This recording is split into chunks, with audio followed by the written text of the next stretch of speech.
তার গায়ে একটু হাত দেই, তার হাতটা একটু ধরি, এমন একটা আকর্ষণ তৈরি হয়ে উনি সেদিকে অগ্রসর হচ্ছেন।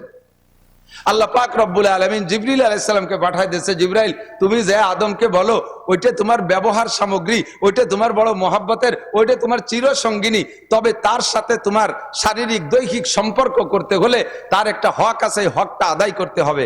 বলেন জিবরিল আলাইহিস সালামকে পাঠাইছে, জিবরাইল যে আদম আলাইহিস সালামকে বলছেন এইটা তোমার ব্যবহারের জন্যই আল্লাহ তাআলা সৃষ্টি করেছে, তবে তার হক আছে, ওই হকটা আদায় না করা পর্যন্ত তার গায়ে হাত দেবা না। তার কি হক? তার ইজ্জতের একটা হক আছে, তার শরীরের একটা হক আছে, সেই হকটা আদায় করবা। হক কি? যে এই হক আদায় করতে হবে তোমাকে 10 বার বিশ্ব নবী মুহাম্মদুর রাসূলুল্লাহ সাল্লাল্লাহু আলাইহি ওয়াসাল্লাম লাউলাহু মা খালাকাল আফলাকা খালিকুহা লাউলাহু মা খারাজাল ইনসানু মিন আদামি, যেই নবীটাকে না বানাইলে, যেই নবীকে বানানোর সিদ্ধান্ত আল্লাহ না নিলে তুমি আদমকে আল্লাহ বানাইতো না, তুমি আদমকে আল্লাহ তাআলা বানাইতেন না। সেই নবী মুহাম্মদুর রাসূলুল্লাহ সাল্লাল্লাহু আলাইহি ওয়াসাল্লাম তার নামে তুমি 10 বার দুরূদ শরীফ পড়লে এই মহিলার দেনমোহরের হক আদায় হয়ে যাবে। আদম আলাইহিস সালাতু ওয়াস সালাম 10 বার দুরূদ শরীফ পড়লেন, হযরত হাওয়া আলাইহিস সালামের দেনমোহরে, জান্নাতের মধ্যে তো টাকা পয়সার লেনদেনের দরকার নেই, 10 বার দেনমোহর দুরূদ শরীফ পড়ছেন আর দেনমোহর আদায় হয়ে গেছে। এরপরে তার সাথে তো স্বাভাবিক হয়ে গেলেন। এই মহিলাটাকে বানাইলেন কাত থেকে? আদম আলাইহিস সালাম হাওয়া আলাইহিস সালামের বাপও না, হাওয়া আলাইহিস সালামের মাও নাই, বানাইছেন কোন জায়গা? কুরআন শরীফে আছে মিন জিলাহিল আইসার, বাম পাশের হাড্ডি থেকে। আপনার বাম পাজোড়ে হাড় আছে না? কিসসা বহুত শুনেছেন, এসে গেছে একটু বলে যাচ্ছি। আপনার দুই পাশের হাড় আছে, দেখবেন রিকশার ছটার মতো আছে না এরকম? জীবনে তো গুনিয়ে দেওয়ার সুযোগ পাই নাই, মোটা যারা তারা তো হাতেই নাগল পায় না, আমার মতো শূন্য মানুষ আমি টের পাই, হাত দিলে চটাগুলো হাতে বাঁধে। তো ডাইন পাশের চাইতে বাম পাশে একখান চটা কম আছে, ওই একখান চটা খুলে নিয়ে হাওয়া আলাইহিস সালামকে বানাইছে। আল্লাহু আকবার। ওই চটাখানো জিন্দা নয়, চটাখানো মরা। চটাখান কি? আদম আলাইহিস সালামরে বানাইছে আগুন পানি মাটি বাতাস দিয়ে, 4টে পদার্থে মরা। মরা থেকে আদম আলাইহিস সালামকে বানাইছে, আর সেই মরার ভিতরের একটা হাড়ও মরা, সেই মরা হাড়ের থেকে আদম আলাইহিস হাওয়া আলাইহিস সালামকে বানাইছে, এবং বাম পাশের থেকে নিয়ে বানাইছে। শরীরের অঙ্গ থেকে বানানোর কারণে আমার অঙ্গের প্রতি যেমন আমার একটা মহব্বত আর ভালোবাসা আছে, আর একজনের অঙ্গের প্রতি এই ভালোবাসাটা আমার হয় না। আপনার হাত কেটে গেলে আমার কিছু আসে যায় না, আমার শরীরে একটু চামড়া খুলে গেলে আমার খুব কষ্ট হয়। এই জন্য শরীরের অঙ্গ থেকে বানাইছে, যাতে স্বামী স্ত্রী দুইজনের ভিতরে আঙ্গিক সম্পর্কের মতো মহব্বত আর ভালোবাসা পয়দা হয়। এরপরে সেখান থেকে আল্লাহ পাক রব্বুল আলামিন বলেন মিন নাফসিন ওয়াহিদাতিন ওয়া খালাকা মিনহা যাওজাহা ওয়া বাত্তা মিনহুমা রিজালান কাসীরান ওয়া নিসা। এখান থেকে শুরু হয়ে গেল প্রোডাকশন। কি পরিমাণ বানাইছেন আল্লাহ! সেই আদম থেকে নিয়ে পর্যন্ত কত মানুষ চলে গেছে, এর সংখ্যা কাহারও কোনো বিশ্বকোষে লেখা নাই কত মানুষ দুনিয়ার থেকে চলে গেছে। আবার এখনো 800 কোটি মানুষ দুনিয়ায় আছে, আবার কত কোটি মানুষ দুনিয়ায় আসবে তার ঠিক নাই। আমরা মনে মনে ভাবি যে দুনিয়া মনে আর বেশি দিন থাকতেছে না, অল্প দিন পরে কিয়ামতে ধ্বংস হয়ে যাবে, তাও দেরি আছে। একেবারে কোরআন শরীফ ছুঁয়ে আমি 100 বার কসম খেয়ে বলতে পারি, এখানে যারা বসা আছেন ছোট থেকে ছোট, বুড়ো থেকে বুড়ো, আমরা এই কয়জন আসল যে কিয়ামত, এই কিয়ামত আমরা দেখবো না ইনশাআল্লাহ, অবশ্যই দেখবো না। আমাদের সামনে কিয়ামত হবে না, কারণ কিয়ামত হওয়ার আগে যে সমস্ত কিসসা কাহিনী সব বাকি রয়ে গেছে। বড় বড় 10টা ঘটনা বাকি রয়ে গেছে। এই সব ঘটনা ঘটে যাওয়ার পরে পূর্ব আকাশ থেকে পশ্চিম আকাশ থেকে সূর্য উদয় হবে, মাঝ আকাশ পর্যন্ত আসবে, আবার ওই সূর্যটা পশ্চিম আকাশে অস্ত যাবে। বলা হয় সেই সূর্য ব্যাক করারও 120 বছর পরে কিয়ামত হবে।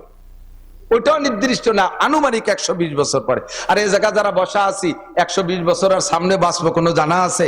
কোনো গ্যারান্টি আছে? আরে আজকেই মরে যেতে পারি, কথা বলুন ঠিক ঠিক না? আর যারা ছোট থেকে ছোট 5-6 বছরের পোলা বানাইছে বসছে, অবশ্যই তার 120 বছরের জামানায় হায়াত পাবে না। কাজে আমি গ্যারান্টি দিয়ে বলতে পারি ওই কিয়ামত আমরা দেখবো না।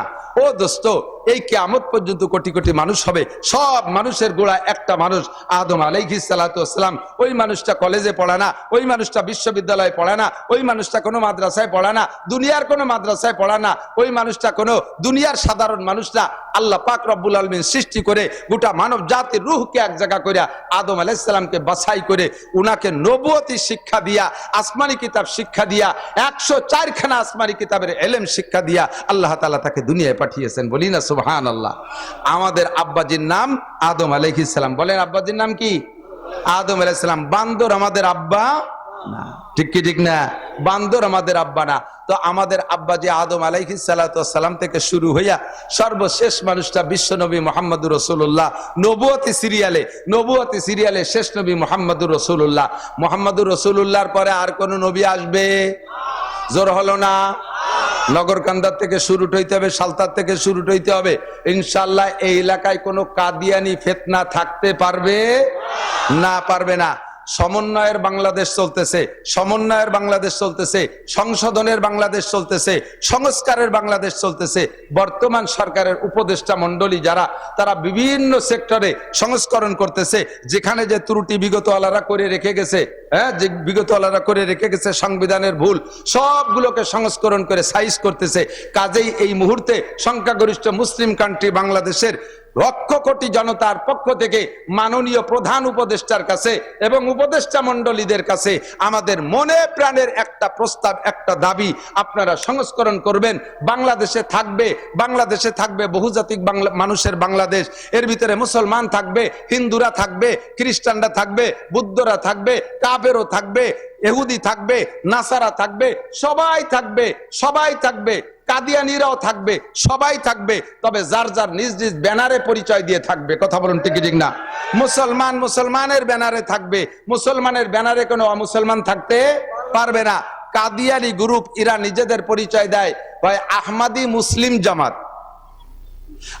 মুসলিম জামাত। আপনারা জানেন কি জানেন না জানি না, তাদের নবী দাবি করে তারা গোলাম আহমদ কাদিয়ানিকে। ও কি সত্য না মিথ্যা? ও মোমেন না কাফের? আমার নবীর এগেনস্টে, আমার আল্লাহর এগেনস্টে যদি কেউ খুদাই দাবি করে, সেও যেমন কাফের। আমার নবীর এগেনস্টে আরেকজন যদি নবী দাবি করে, সেও কাফের। আর তাকে যারা নবী মানবে তারাও কাফের। আর এই কাফের রে, এই কাদিয়ানিকে যারা কাফের বলতে লজ্জা পাবে, কাফের বলতে ভয় পাবে, কাফের স্বীকৃতি দিতে এলোমেলো করবে, তারাও কাফের। তাদেরকে কাফের বলার স্লোগানের সময় যারা মুখ বন্ধ করে রাখবে, তাদেরও ইমানের মধ্যে ত্রুটি আছে। বিগত সরকার, বিএনপি সরকারের কাছেও দাবি জানাইতাম আমরা, আমলিক সরকারের কাছেও দাবি জানাইছি, কাদিয়ানীদেরকে বাংলাদেশে বসবাস করবে না তা না, তাদের থাকতে নিষেধ করি না, তারা থাকবে। তবে তাদের কাফের ব্যানারের অধীনে থাকবে, তারা মুসলিম জামাতের অধীনে থাকতে পারবে। যেহেতু সংস্কারের যুগ চলতেছে, মিডিয়ার মাধ্যমে পাঠায় দেব সংস্করণ। যারা আছেন উপদেষ্টা মন্ডলী, এখানে আপনারা সংস্করণ করবেন। বাংলাদেশে কোনো কাদিয়ানি মুসলমানের নামে থাকতে পারবে না, তারা কাফের নামে থাকবে, তাদেরকে কাফের ঘোষণা দিতে হবে। কথা বলুন ঠিক ঠিক না? আমাদের নবী মুহাম্মদুর রাসূলুল্লাহ সাল্লাল্লাহু আলাইহি ওয়াসাল্লাম, আমার নবী নিজেই বলেন, আনা খাতামুন নবিয়্যিন লা নাবিয়্যা বাদি, আমি শেষ নবী, আমার পরে আর কোনো নবী আসবে না, আর কোনো নবীর দরকারও হবে না। ঠিক কি ঠিক না? আমার নবী এসেছিলেন এই মাসে, আমার নবী চলে গেছেন এই মাসে। আসছিলেন নবী 63 বছর আগে, চলে গেছেন 63 বছর আগে।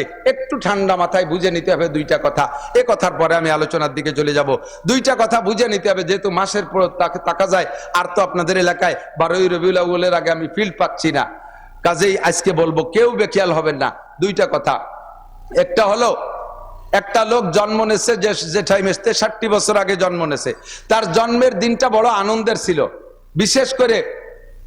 বিশেষ করে যদি কোনো ফ্যামিলিতে শুধু কন্যা সন্তান হয়, 4-5টা মেয়ে হয়েছে, 4-5টা মেয়ে হওয়ার পরে তাও তা আবার কালা কালা মেয়ে হয়েছে, বাপে পরপরে গুটি খানিক মাইয়ে দেখিয়ে মনটা খুব খারাপ, স্ত্রীর সাথে কথাই কয় না।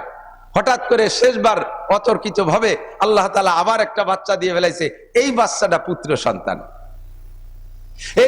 পুত্র সন্তান, চেহারাটা একেবারে উজ্জ্বল, চাঁদের মতো ফুটফুটে। এই 6টা মাইয়ে যে আগে কালা হয়েছে, তাদের পর যে অসন্তুষ্ট ছিল, সব মুছে যাবে, সব ধুয়ে যাবে একটা নেককার এরকম সুদর্শন পুত্র সন্তান দেখে। ঠিক না? কত খুশি, সে খুশি, তার বউ খুশি, পুরো তার বোনগুলো, তা কি বলা হয়, সে বাচ্চাটার বোনরা খুশি, বাড়ির সবাই খুশি। এই তার জন্মদিনে একটা মহা আনন্দ হয়েছে।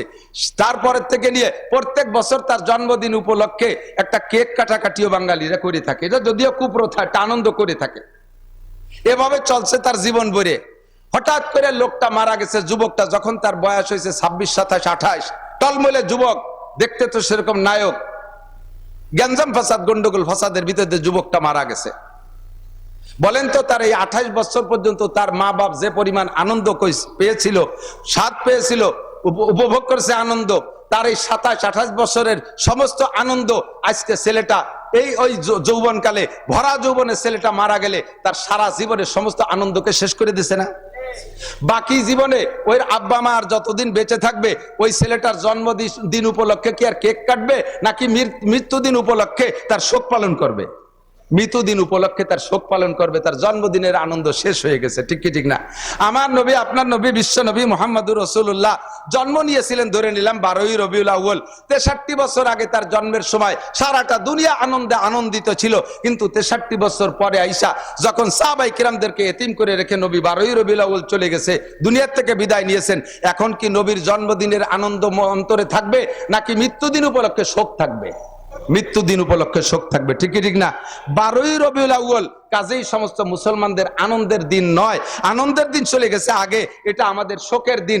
শোকের দিনটা আমরা শোক পালন করব, সেই শোকের পরিবর্তে ইহুদ নাসারারা কুচক্র করে আমাদের ভিতরে সেই দিনটাকে 12ই রবিউল আউয়াল এক শ্রেণী মানুষের মাধ্যমে নবীর জন্মদিবস উপলক্ষ তৈরি করে আমাদের শোককে অন্তর থেকে দূর করে দিয়ে সেটাকে আনন্দ উদযাপন করায়, ঈদে মিলাদুন নবী হিসেবে আমাদেরকে দিয়ে উদযাপন করায়। এটা আমাদের নবীর সাথে বেয়াদবি ছাড়া আর কিছুই না। কাজেই 12ই রবিউল আউয়াল সামনে আসলে আমরা এই দিন দুরুদ পড়বো, বেশি নবীর শানে দুরুদ ও সালাম পড়বো, আমরা সোয়াব রেসানি করবো। ঠিক আছে না ইনশাআল্লাহ? ও দিনটা আমাদের আনন্দের দিন না, যুবকরা, ও দিনটা আমাদের শোকের দিন। তোমরা যারা যুব সমাজ আছো, যুব সমাজ বিভিন্ন প্রোগ্রাম করবা, এই দিনটা তোমরা নবী আলাইহিস সালাতু ওয়াস সালামের শানে শোক দিবস পালন করবা, এই দিনটা তোমরা ইবাদত বন্দেগীর মধ্যে কাটানোর চেষ্টা করবা।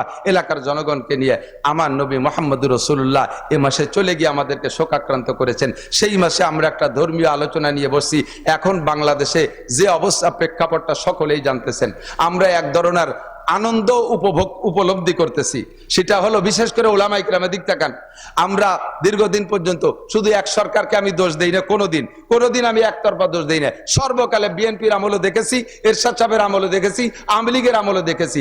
যে সরকার যখন তাকে উলামায়ে কিরাম বক্তারা মাঠে আইসে, সেই সরকারের একটু তেল মারিয়ে কথা বলা লাগে, সেই সরকারের তেল মারিয়ে কথা বলা লাগে, সেই সরকারের আনুগত্য নিয়ে কথা বলা লাগে, তাদের পরামর্শ নিয়ে কথা বলা লাগে। আল্লাহর রহমতে বর্তমানে এই সময়টা আমাদের চলতেছে উন্মুক্ত পরিবেশ। আমরা কোরআন সুন্নাহকে সামনে নিয়ে মানুষের দোষ ত্রুটি কি আছে এগুলো আমরা আলোচনা সমালোচনা করার অধিকার রাখি, আমাদের বাধা দেওয়ার আর কেউ নাই। কথা বলেন ঠিক ঠিক না? উন্মুক্ত পরিবেশে আমি আপনাদের কাছে জানতে চাই, এই পরিবেশটা আমরা কেন তৈরি করছি? যুবকদের চেষ্টায় ছাত্রদের আন্দোলনে আমরা সকলে সহযোগিতা কইরা একটা পরিবেশ তৈরি করেছি। এই পরিবেশটার উদ্দেশ্যই হলো, আমরা বাংলাদেশে বড় অশান্তির মধ্যে ছিলাম, এখন আমরা শান্তিকামী বাঙালি, শান্তিকামী জাতি, আমরা কিভাবে শান্তি পেতে পারি এই শান্তির স্লোগান তুলেছি। কথা বলুন ঠিক ঠিক না? অফিসে আমাদের শান্তি ছিল না, থানায় আমাদের শান্তি ছিল না, সেটেলমেন্টে আমাদের শান্তি ছিল না, এসিল্যান্ডে আমাদের শান্তি ছিল না, দলিল লেখারও জায়গা আমাদের শান্তি নাই, এলজিডির মধ্যে আমাদের শান্তি নাই, এমপির কাছে আমাদের শান্তি নাই, চেয়ারম্যানের কাছে আমাদের শান্তি নাই, উপজেলায় যায় আমাদের শান্তি নাই, যে জায়গা যাই সে জায়গায় অশান্তি। অথচ তারা আমাদেরকে মাঠে নামাইছে বিশাল শান্তির স্লোগান দিয়ে।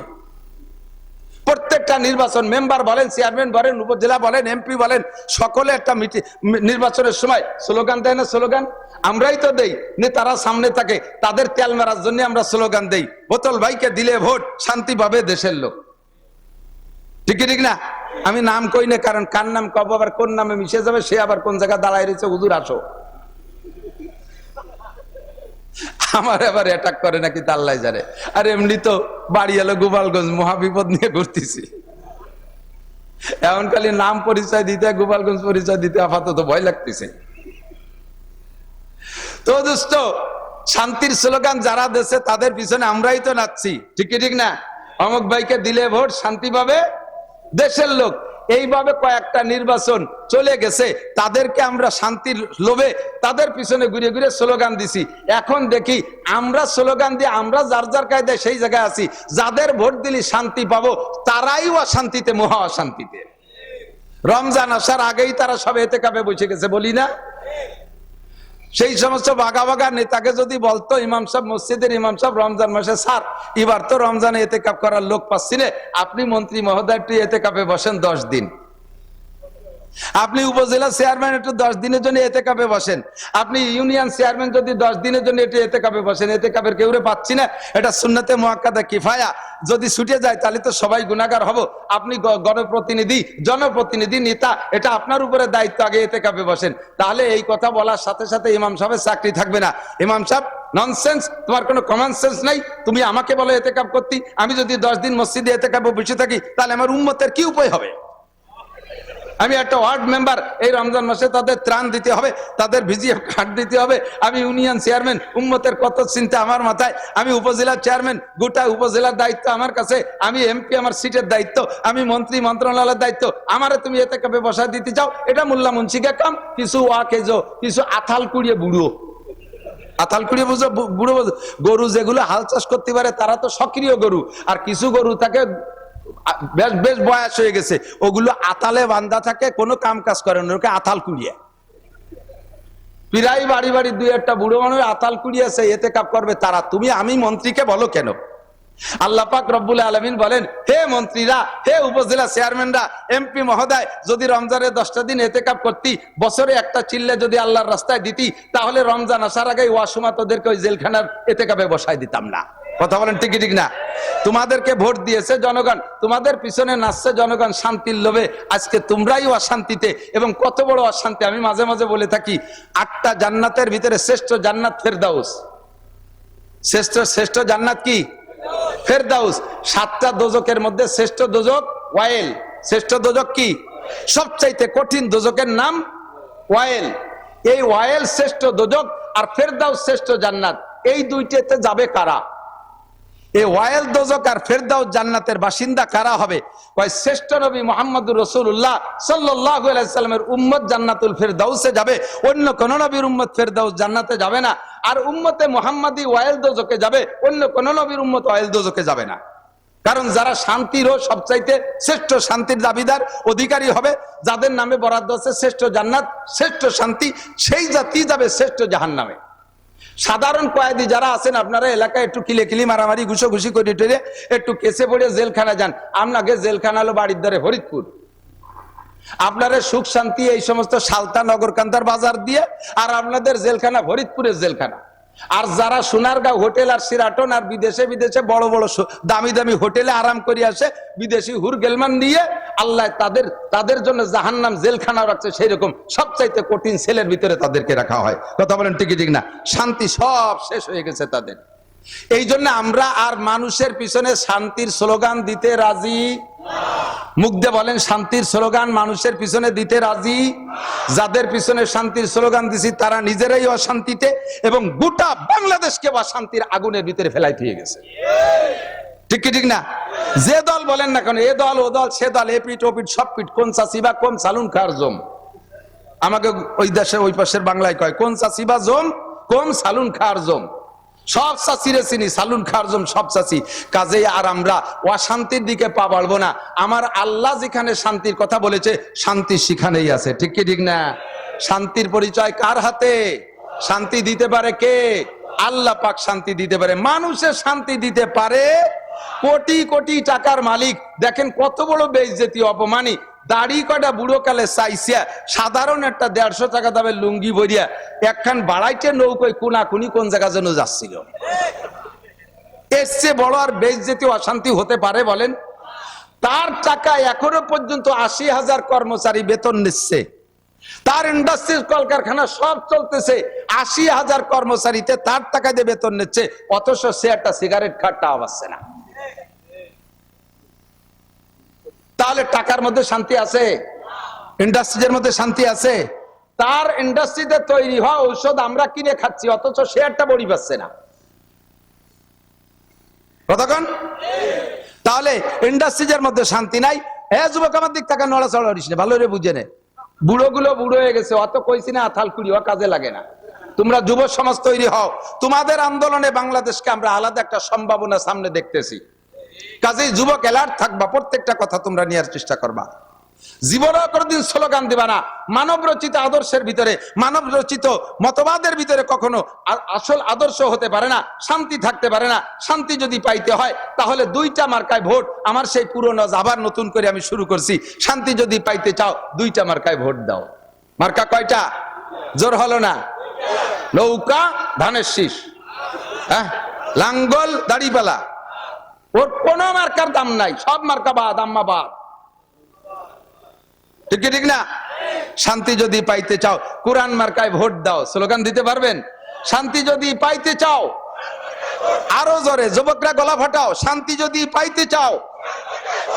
2 নম্বর মার্কা হাদিস, শান্তি যদি পাইতে চাও, শান্তি যদি পাইতে চাও, কোরআন আছে যেখানে, হাদিস আছে যেখানে, উলামায়ে কেরাম যেখানে, নারায়ে তাকবীর, এছাড়া বিকল্প কোথাও শান্তি নাই। ঠিক কি ঠিক না?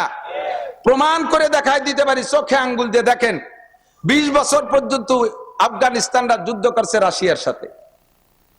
রাশিয়ালারা মৌলবীকে কাছে, তালেবানকে কাছে মাইটার খাইয়ে গটি কম্বল গুছাই চলে গেছে। এদের যুদ্ধের কিস্সা বললে আপনি হাঁ করে রাতের পর রাত শুনবেন। যখন রাশিয়ার সাথে যুদ্ধ হয় সে সময় রেগুলার আমাদের কাছে নিউজ আসতো, বাঙালি অনেক মুজাহিদ সেখানে যুদ্ধ করতেন, আমাদের সাথীরা অনেকে যুদ্ধ করছেন, তাদের কাছ থেকে রেগুলার আমরা খবর পাইতাম একজন মুজাহিদ অনলি ধরা পড়ছে। 1000 রুশ সেনা একটা ক্যাম্পে, সব অস্ত্র রাশিয়া আমেরিকা সারা পৃথিবীতে পরাশক্তির সৃষ্টি এরা। তো রাশিয়ার দামি দামি ট্যাঙ্ক, 60টা ট্যাঙ্ক লাইন ধরা একটা ক্যাম্পের অধীনে, কামানও আছে, অন্যান্য সব অস্ত্র আছে। এর ভিতরে একজন মুজাহিদ দল বিচ্ছিন্ন হইয়া এই 1000 রুশদের কাছে ধরা পড়ে গেছে। ধরা পড়লে এরা তো খুশিতে বাগবাগ, এর থেকে তথ্য নেবে, ইচ্ছা মতো মারবে। দেখেন না, ইঁদুরে বিড়ালে ইঁদুর পাইলে দৈরেই কিন্তু মাইরে সিঁড়ি বুড়িয়ে খায় না, বেশ কিছুক্ষণ বলি খেলে। দেখছেন না, ছাড়িয়ে দিয়ে ফুস করে একটু তামাশা করে, আবার উপর দিক ফিয়ে মারে, এরকম ধরে বসে এই বলি খেলে, তামাশা করে। বিড়ালে যেমন ইঁদুর নিয়ে বলি খেলে, এই একটা মুজাহিদ পাইয়া রুশরা বলি খেলতেছে। এরপরে তাকে গুলি করার আগে বলছে, এই তোরা মৌলবীরা গল্প দিস, তোরা নাকি চুন ছুটাই দিয়ে টুপলা বানায় এরকম ফিকে মারিস, তাতে বলে ট্যাঙ্ক বাস্ট হয়ে যায়। ফাও কথা, ফাও কোন জায়গা? এই ট্যাঙ্কের উপর দিয়ে বোমা মারলেও ট্যাঙ্ক বাস্ট হয় না, আর তোমরা চুন ছুটাই দিয়ে টুপলা বান দিয়ে ফিকে মারলে ট্যাঙ্ক বাস্ট হয়। যদি এরকম কিছু দেখাতে পারিস তাহলে তোরে ছেড়ে দেবো, আর যদি না পারিস তাহলে তো যা করার তা করতেছি, আরো করব, শেষ পর্যন্ত করব। তো উনি মুজাহিদ আল্লাহর বুজুর্গ, উনি বললেন তা ঠিক আছে, আমার এক বদনা অজুর পানি দাও।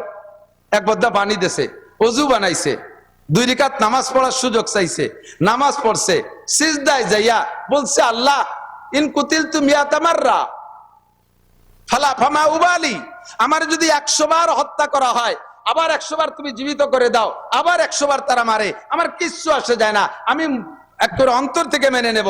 ও রব্বুল আলামিন, তোমার কোরআনকে, তোমার ইসলামকে এই কাফের মুশরিকদের সামনে আজকে একটু বলন্দ করে দেখাই দিবা, তোমার কুদরত একটু দেখাই দিবা।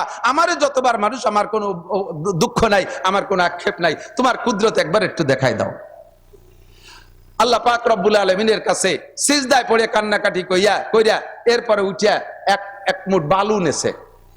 1 মুঠ বালু নিয়ে বিশ্বনবী মুহাম্মদ রাসূলুল্লাহ সাল্লাল্লাহু আলাইহি সাল্লাম হিজরতের রাত্রে নিশ্চিদ্র পাহারা কাফেররা একজনের হাতের সাথে একজনের হাত ধরে ধরে দাঁড়িয়ে আছে। এই নিশ্চিদ্র বেড়া জালের ভিতর থেকে নবী বেরোয় যাওয়ার সময় যে আয়াতটা পড়েছিলেন, ফাগশাইনাহুম ফাহুম লা ইউবসিরুন ওমা রমাইতা ইজ রমাইতা ওয়ালাকিন্নাল্লাহ রমা, এই আয়াত পড়ে হুজুর 1 মুঠ বালুতে ফুক মেরে এরকম ফিকে মারছে, যত কাফের বাড়ির পাশে দাঁড়ানো ছিল সমস্ত কাফের 2 চোখের ভিতরে 2 করে বালু ঢুকে গেছে।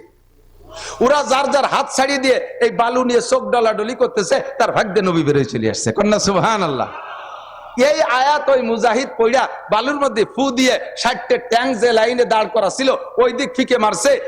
প্রত্যেকটা ট্যাঙ্ক যেন নিচে দিয়ে বোমা মারলে যেমন উড়ে যায়, ওইভাবে টাস টাস করে বাস্ট হয়ে সমস্ত ট্যাঙ্ক গুলো উড়ে চলে গেছে। মারছে কে? আল্লাহ কয় মা রামাইতা ইজ রামাইতা ওয়ালাকিন্নাল্লাহ রামা। আরে আমার বান্দা পাগল, মারছিস তোর হাত দিয়ে, তোর হাতে কোনো ক্ষমতা নাই। তোর হাতের মধ্যে আমি আল্লাহ তাআলা আমার আসমানি বুলডোজার ক্ষমতা আমি ঢুকাই দিয়েছি, আমার আসমানি অ্যাটমিক শক্তি ঢুকাই দিয়েছি। আমি আমার অ্যাটমিক শক্তি দিয়ে তোর এই ট্যাঙ্কগুলোকে উড়িয়ে দিয়েছি। সঙ্গে সঙ্গে 60টা ট্যাঙ্ক উড়িয়ে চলে গেছে। পিছনের দিক ফিরে দেখে এই রুশ সেনায় 1000, ওরা তো বেশিরভাগই ল্যাংটা বা আদা ল্যাংটা থাকে। ও প্যান্ট পরারও সময় পাইনি, ওর সাথে আর কথাবার্তা না বলে পিছন দিয়ে দৌড়ে ছাড়িয়ে ওরে আল্লাহ এক মুঠ মারছে, 60টা ট্যাঙ্ক উড়িয়ে গেছে। ফিরে মুঠ যদি আমাদের মারিয়ে দেয় তাহলে আমরাও সাথে সাথে শেষ হয়ে যাব। ক্যাম্প ফেলাই তুই সারিয়ে পকেটে ছিল আফগানি পতাকা, ওদের রাইফেলের মাথায় সেই পতাকা উড়াই দিয়ে সেইটুকে সে জয় করে এনেছে, দখল করে তার হাতে সেটুক স্বাধীন হয়ে গেছে। বললেন না সুবহানাল্লাহ। 20 বছর এমন করে বহু ঘটনা আমার জানা আছে। এই ঘটনা ঘটাইয়া রাশিয়ানদেরকে তাড় করে দিয়েছে। এরপরে 39টা দেশ মিলে ন্যাটো বাহিনী, 40টা, তার ভিতরে পশ্চিমা সব। আমাদের মুসলিমদের ভিতরে তুরস্ক আছে নেটোর ভিতরে। এই মধ্যপ্রাচ্যের ভিতরে শক্তিশালী, নিজ হাতে অস্ত্র তৈরি করতে পারে যারা, তার ভিতরে অন্যতম হলো তুরস্ক। এই তুরস্ক সেই নেটোর সাথে আছে, আমেরিকা আছে, ফ্রান্স আছে, ইটালি আছে, অস্ট্রেলিয়া আছে, এভাবে সব আছে।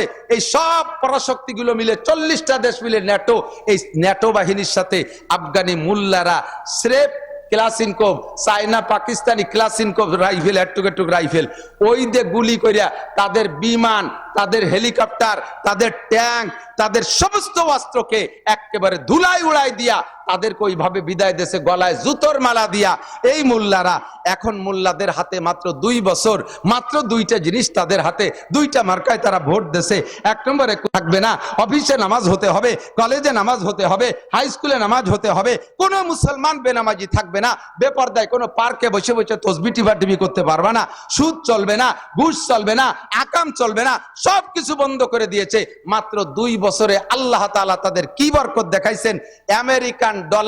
আমেরিকান ডলারের চাইতে আফগানি মুদ্রার দাম বেশি হয়ে গেছে।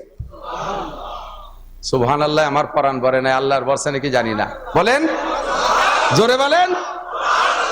কর্নেওয়ালা কে? এই বাগানে ডালিম গাছ, এই 2 বছরের আগে বাগানে ডালিম গাছ ছিল, সেই ডালিম গাছই রয়ে গেছে। আনারের গাছ আর কোথায় কোথায় লাগানো যায় না।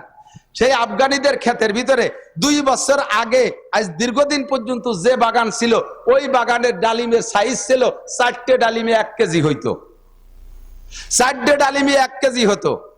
সেই গাছ সেই জায়গায় রয়ে গেছে, শুধুমাত্র মার্কা পাল্টায় ফেলাইছে, পতাকা পাল্টায় ফেলাইছে।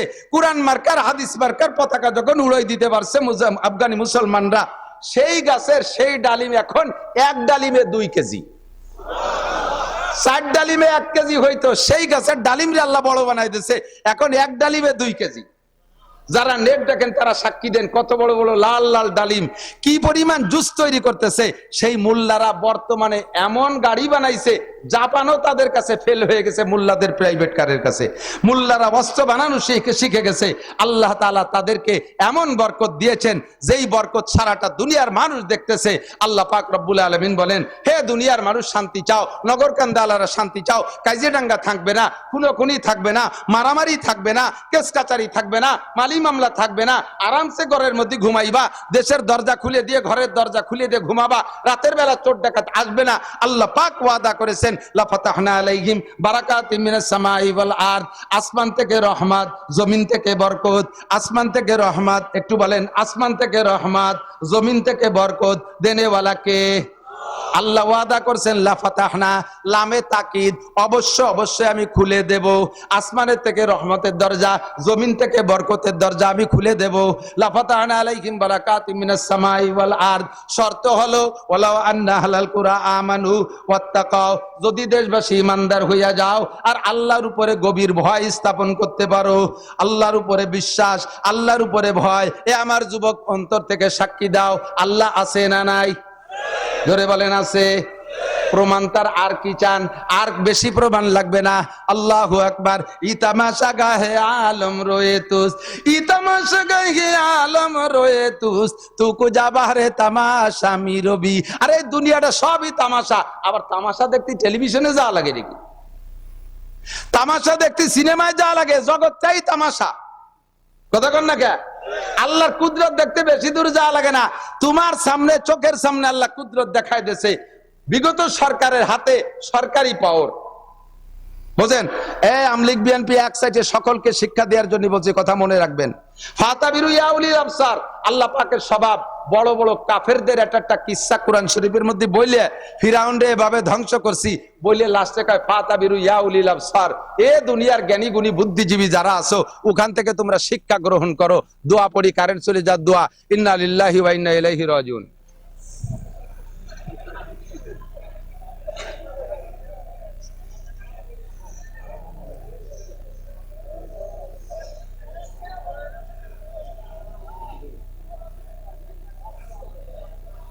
তার আছে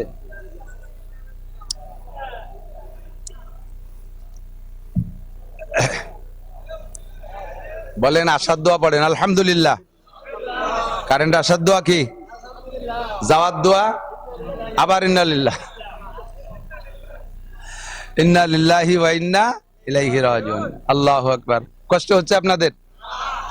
বড় বড় কাফেরদেরকে ধ্বংস করার লম্বা একটা কিসসা বলে আল্লাহ পাক বলেন ফাতাবিরু ইয়া উলিল আবসার, তোমাদের যদি জ্ঞান থাকে বুদ্ধি থাকে এখান থেকে উপদেশ গ্রহণ করো। কথা বলেন ঠিক কি ঠিক না? আল্লাহ তাআলা আমাদেরকে ঘটনা ঘটায় ঘটায় উপদেশ গ্রহণ করার হুকুম দিয়েছেন, উপদেশ গ্রহণ করে এখান থেকে শিক্ষা নাও। কত বড় তাজা বাস্তব খবর, এদিক তাকান। নবী আলাইহিস সালাতু ওয়াস সালামের বদরের যুদ্ধে মুসলমান 313 জন। কয়জন মুসলমান? কয়জন? 313 জন। তরবারি মাত্র 2 খেন বা 3 খেন,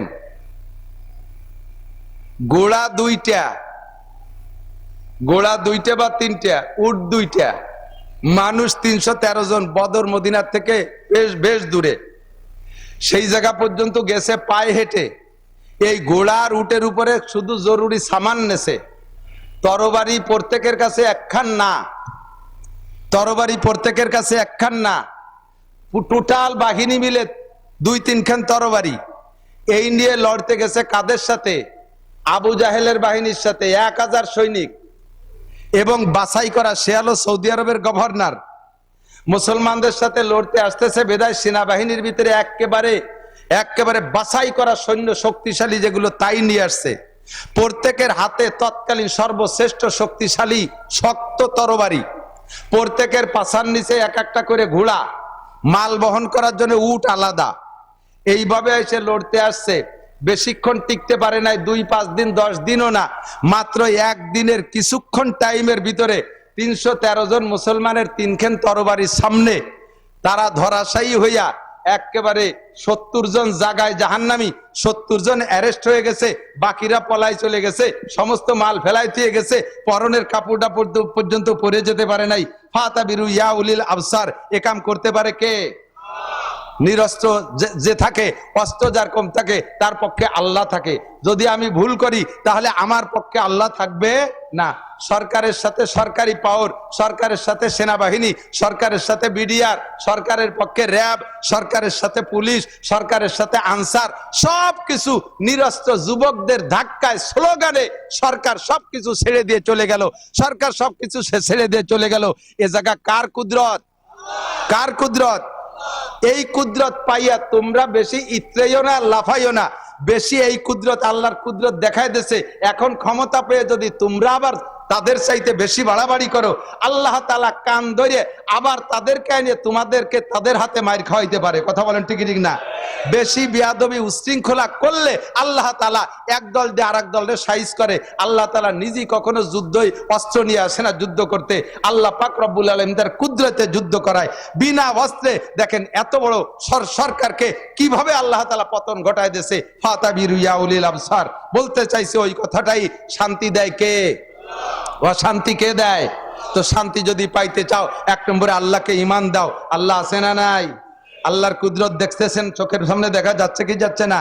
আল্লাহ পাক আছে, বিশ্বাস রাখো। 2 নম্বরে আল্লাহকে ভয় করো। যুবক আল্লাহকে ভয় করো, বুড়ো আল্লাহকে ভয় পান, আরে সবাই আল্লাহকে ভয় পান। ভয় পার আরবি শব্দ হলো তাকওয়া। কি শব্দ? কোরআনের শব্দ তাকওয়া। কোরআন শরীফে যে বিষয়টা আল্লাহ তাআলা বেশি ইম্পর্টেন্ট মনে করেছেন সেই বিষয়টাকে আল্লাহ তাআলা আলোচনা বেশি করেছেন। ইবাদতের ভিতরে শ্রেষ্ঠ ইবাদত নামাজ। এর জন্য নামাজের আলোচনা হয়েছে 82 বার। কতবার? 82 বার।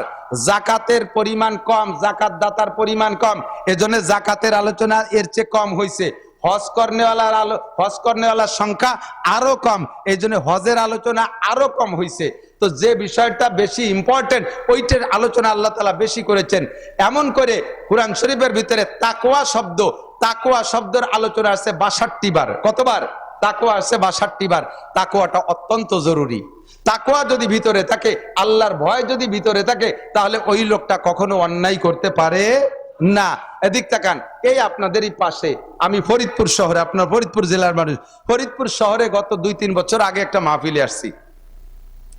মাহফিলে আমার খেদমত করতেছে একটা যুবকটার পাতলা ফিসফিসে দাঁড়িয়ে আছে, মাথায় তার টুপি ও পাগড়ি আছে, গায়ে তার জুব্বা। চেহারাটা আলেমদের চেহারা আর পাবলিকের চেহারা কিন্তু বোঝা যায়। পাবলিক যত সাজিয়ে গুজে, যত যুব্ব, বড় যুব্ব আর পাগড়ি পরেন না কেন, দেখলি চিনা যায় এটা পাবলিক। আর মৌলবী মাদ্রাসায় পড়ার পরে বাড়ি যে যদি ল্যাংটা হইও কেদার বুদ্ধি মাছ ধরে, তবুও বোঝা যায় এটা মাদ্রাসায় পড়া। কয়েকদিনের মধ্যে কোয়ালিটি পাল্টে যায়। তো ওই ছেলেটারে দেখে আমি মনে করছি এটা মাদ্রাসার ছাত্র হবে, তার কথাবার্তা সবকিছু এরকম। আমাকে কখনো হুজুর বলে না, হযরত আমি কি খেদমত করব, হযরত এখন কি লাগবে, এটা মাদ্রাসার পরিভাষা। তো মাহফিল শেষ পর্যন্ত সে আমার পর্যাপ্ত খেদমত করছে। এরপর আমি যখন বিদায় নেব, তখন ছেলেটা বলতেছে, হুজুর আপনি তো আমার পরিচয় নিলেন না, একটু বলবো? বলো তোমার পরিচয় বলো। নামটা কি যেন বললো, আমার মনে নাই। বাড়ি কোন জায়গা বলছে, তাও আমার এখন মনে নাই। তো ছেলেটা বলতেছে, আমি ফরিদপুর রাজেন্দ্র কলেজের ছাত্র, মাথায় পাগড়ি, মুখে সুন্নতি দাড়ি, জীবনে দাড়িতে খুর লাগাই নাই, কেসি লাগাই নাই, গায়ে জুব্বা, মাথায় পাগড়ি। ছেলেটার সব কিছু আলেমানা ভাবে চলতেছে। এই ছেলেটা রাজেন্দ্র কলেজের ছাত্র। বলে, হুজুর আমি যে রুমে থাকি, আমার রুমে একটু পা দিয়ে, একটু কদম দিয়ে একটু বরকত দিয়ে যান। দেখলাম এতক্ষণ 2 ঘন্টা খেদমত করছে, তাই যাওয়ার সময় একটু বরকত দিয়ে নিয়ে যাই। ওর রুমের মধ্যে যাইয়া সত্যি বরকত দিতে, যে আমি বরকত নিয়ে আসছি, আমি আমার জিন্দেগির জন্য একটা সবক ওখান থেকে নিয়ে আসছি। ছেলেটা এই পরিবেশ তৈরি করছে আমার বয়ান শুনে, কিন্তু আমি তো বয়ানের গতিতে বয়ান করি, কিন্তু আমার সেই অবস্থা তৈরি হয় না নিজের। রুমের মধ্যে ঢুকে দেখি ওর রুমের ছাদে সিলিংয়ে লেখা আল্লাহ দেখে, বাংলায় লিখে রাখছে আল্লাহ দেখে। 4টে ওয়ালে 4 পাশে লেখছে আল্লাহ দেখে। সাইডে ওয়ালের দিক নজর পড়ছে, ওই লেখা দেখলাম, এদিকে নজর পড়ছে, লেখা দেখি আল্লাহ দেখে। পরে উপর দিক দেখি, তাও দেখি আল্লাহ দেখে। ওর রুমের ভিতরে ঢুকে আমার আতঙ্ক সৃষ্টি হয়ে গেছে, আল্লাহ এ জায়গাতে তাহলে আজে বাজে কোনো কথাও বলা যাবে না, কিছু করাও যাবে না। যেদিকে থেকে দেখি, যেদিকে তাকাই করবো, সেদিকে থেকে দেখি আল্লাহ দেখে। আমি জিজ্ঞেস করলাম, বাপ তুমি লেখছো কেন? কয় যে হুজুর আপনি বলেছেন গুনাহ থেকে বাঁচতে হলে 3টে কথা, 3টে কাজ করলে তুমি গুনাহ থেকে বাঁচতে পারবা। 1 নম্বরে, তুমি যে কোনো গুনাহ করার সময় মনের ভিতরে সংকল্প করো যে আমার এই গুনাহ অবস্থায় আমাকে আল্লাহ দেখে। কতক্ষণ? সুদ খাওয়ার সময় আল্লাহ দেখে না? না দেখে না, ওদিকে আল্লাহ খেয়াল করে না। ঘুষ খাওয়ার সময় তো খেয়ালই করে না, কতক্ষণ করে? বাগানে, পাট বাগানের ভিতরে বসে যখন গাজা আর এবা খান, সে সময় তো আল্লাহ টেরই পায় না। হ্যাঁ, রাত 12টা 1টার পরে যখন ফোনে প্রেম আলাপ করেন, ওই সময় আল্লাহ টের পায় না, আল্লাহ ঘুমায়। লা তাখুযুহু সিনাতুন ওয়ালা নাওম। আমার আল্লাহর ঘুমও নাই, আমার আল্লাহর তন্দ্রাও নাই। কথা বলেন ঠিক ঠিক না? আমার আল্লাহর ঘুমও নাই, তন্দ্রাও নাই। আমার আল্লাহ দেখে কি দেখে না? ও যুবক, তোমার আল্লাহ দেখে কি দেখে না? তুমি সুন্দরবনে যে জঙ্গলের ভিতরে প্রেমিকাকে নিয়ে গল্প করো, ওটা আল্লাহ দেখে? তুমি ওই সরোয়ার্দী উদ্যানে যাইয়া বিভিন্ন পার্কে বসে বসে গল্প করো কলেজের সাথী বন্ধুদেরকে নিয়ে, বান্ধবীদেরকে নিয়ে, ওই হালাতটা আল্লাহ দেখে কি দেখে না? মদ গাঁজা যখন খাও তখন আল্লাহ, বিড়ি সিগারেট যখন খাই তখন আল্লাহ, মিথ্যে কথা যখন বলি তখন আল্লাহ। কতক্ষণ না দেখে? জোরে বলেন, আল্লাহ দেখে। দোকান লুট করবো যখন, তখন আল্লাহ। পরের মাল চুরি করবো, কেড়ে আনবো, তখন আল্লাহ। এই সংকল্পটা যদি ভিতরে থাকে যে আমি এই কাজ করতেছি, এই অবস্থায় আমার আল্লাহ দেখে। আরে দুনিয়া আব্বার সামনে আমি এই কাজ করতে সাহস পাই না, পুলিশের সামনে করতে সাহস পাই না, নেতার সামনে করতে সাহস পাই না, জজের সামনে করতে সাহস পাই না, দুনিয়ার মানুষের সামনে করতে সাহস পাই না। আর প্রত্যেকটা কাজ আবার আল্লাহ দেখে, তাহলে আমি এই কাজটা কিভাবে করতে পারি? এই সংকল্পটা যদি ভিতরে আসে গুনাহ থেকে ফিরবেন। ছেলেটা বলে, হুজুর আপনি যেদিন বলছেন যে এই সংকল্প, তারপরে দেখলাম যে একা একা সংকল্প আসে না, আমি একা রুমের মধ্যে থাকি, একা রুমের ভিতরে একটা যুবক ছেলে থাকলে নানান রঙের অন্যায় করা যায়, বিভিন্ন প্রকারের গুনাহ সে একা একা বসে করতে পারে। তখন আমি গুনাহ যখন করি, সংকল্পটা তৈরি করা আমার কঠিন হয়ে যায়, বিদায় আমি সব জায়গায় লিখে রাখছি যে আমি যেদিক থেকে গুনাহ করব, চোখের সামনে লেখাটা পড়বে, আল্লাহ দেখে। চোখের সামনে লেখাটা পড়বে, আল্লাহ দেখে। আর আমার আল্লাহ যখন দেখে তখন আমি অন্যায় করতে পারবো। এই আল্লাহ দেখে ভয়টা অন্তরে তৈরি করা। 2 নম্বর কথা 3টে আমি বলে যাই, আবারও স্মরণ করাই দিই, মনে রাখবেন কথা 3টে স্মরণ করাই দিই। সেটা হলো 2 নম্বরটা হলো কিরামান কাতিবিনা ইয়ালামুনা মা তাফআলুন। তুমি যে কাজ যে অবস্থায় যেখানে থেকে করো না কেন, সম্মানিত ফেরেশতা কাঁধে বসে লেখে। কথা কন, কোরআনের কথা সত্য না মিথ্যা? 2 জন ফেরেশতার নামই কিরামান কাতিবিন। আমরা পাবলিকরা মনে করি ডান কাদের ফেরেশতার নাম কিরামান আর বাম কাদের নাম কাতিবিন। না, 2 জনের নামই হলো কিরামান কাতিবিন। কাতিবিন মানে বহুত লেখক, কিরামান মানে সম্মানী। প্রত্যেকের কাঁধে ফেরেশতা আছে, সমস্ত ফেরেশতাদেরকে সম্মিলিতভাবে বলা হয় কিরামান কাতিবিন ইয়ালামুনা মা তাফআলুন। তুমি যে কাজ করো তা তারা জানে, তুমি যা বলো তা তারা শুনে। আল্লাহ কয় মা ইয়ালফিজু মিন কাউলিন ইল্লা লাদাইহি রাকিবুন আতীদ। হে যুবক যুবতী, আবাল বৃদ্ধ বনিতা, রাজনীতি করো, গল্প করো, যা কিছু করো না কেন, সমস্ত কথা মুখ থেকে বেরোনোর সঙ্গে সঙ্গে কে শোনে? সঙ্গে সঙ্গে ওই ফেরেশতারা ওইটা লিখে ফেলে। চার দোকানে বসে বসে গল্প, আপনাদের এদিক তো নাই, চার দোকানে তো লোকজন বসে না তেমন, চা খাইয়েই তো চলে আসে। কথা কন না কে? চায়ের দোকানগুলো হইছে মিনি সংসদ ভবন, ওখানে বসে যা আলোচনা করে সেই অনুযায়ী। একদিন শেখ হাসিনা দেশ চালাইছে, এর আগে খালেদা চালাইছে, এখনো এখান থেকে যা বুদ্ধি দেবেন তাই দিয়ে ইউনুস কাকা দেশ চালাবে, তাই নাকি? তোমার এই ভাও কথা ও পদ্মা পার হয়ে উবার যায় না, ঘন্টার পর ঘন্টা যত ভাও কথা, আজে বাজে কথা, সাথে সাথে কইতে কইতে কইতে কইতে গিবাত শিকায়তের মধ্যে চলে যায়, আছে না? গিবাত, আরে মিয়া টের পাচ্ছেন না, শুনতে শুনতে কান তেলছা হয়ে গেছে বলে লক্ষ্য করে শুনতেছেন না। আবার একটু মন থেকে একটু শোনেন গিবাত সম্পর্কে। গিবাত হলো, গিবাত কাকে বলে? আমি মাওলানা নাসির একটা অন্যায় করেছি, এই অন্যায়টা আপনি জানেন, তেমন আর কেউ জানে না, বা 2-1 জন জানে। যেই 2-1 জন জানেন, ওই 2-1 জন না জানা মানুষের ভিতরে আমার এই দোষটাই আলোচনা করার নাম হলো গীবত। আপনি আরেকজনের কাছে বলবেন আমারে খাটো করার জন্য, ব্যঙ্গ করার জন্য, আমার সমাজে তিরস্কৃত করার জন্য আরেকজনের কাছে বলবেন, এর নামই গীবত। আর আমি করি নাই এমন কিছু আমার নামে তৈরি করে বলার নাম হলো অপবাদ।